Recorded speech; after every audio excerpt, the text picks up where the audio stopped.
तो नमस्कार दोस्तों, आप सभी का फिर से एक बार और स्वागत है हमारे यूट्यूब चैनल भोजपुरी पेज में। और मैं हूं आप सबका दोस्त भाई अजित यादव।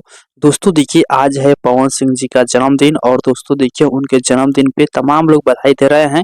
और सबसे ज़्यादा किसी का इंतजार रहता है तो खेसारी लाल यादव का इंतजार रहता है कि खेसारी लाल यादव पवन सिंह के बर्थडे विश करेंगे या नहीं करेंगे।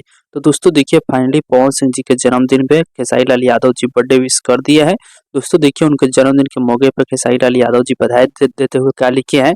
खेसारी लाल यादव लिखे हैं, हमारे बड़े भाई पवन भैया को जन्मदिन पर बहुत बहुत बधाई, प्यार और खुशियाँ। आप हमेशा खुश और स्वस्थ रहे भैया, थावे वाली माई से कृपा सदा बनल रहे, रउआ पर लव यू। और उसके बाद पवन सिंह को यहाँ टैग किए हैं। तो दोस्तों खेसारी लाल यादव जी पवन सिंह के जन्मदिन पर बधाई दे दिए हैं। और दोस्तों पवन सिंह के जो गाना आया हुआ है उनके जन्मदिन पे सारेगामा भोजपुरी के यूट्यूब चैनल से, वो गाना बहुत ही जबरदस्त रिस्पॉन्स दे रहा है। दोनों पे शायद ट्रेंड भी अभी कर रहा है। तो आप लोग जाइए उस गाने को सुनिए, ढेर सारा प्यार दीजिए। बाकी दोस्तों आप लोग इसके बारे में क्या करना चाहते हैं कमेंट बॉक्स में जरूर बताइएगा।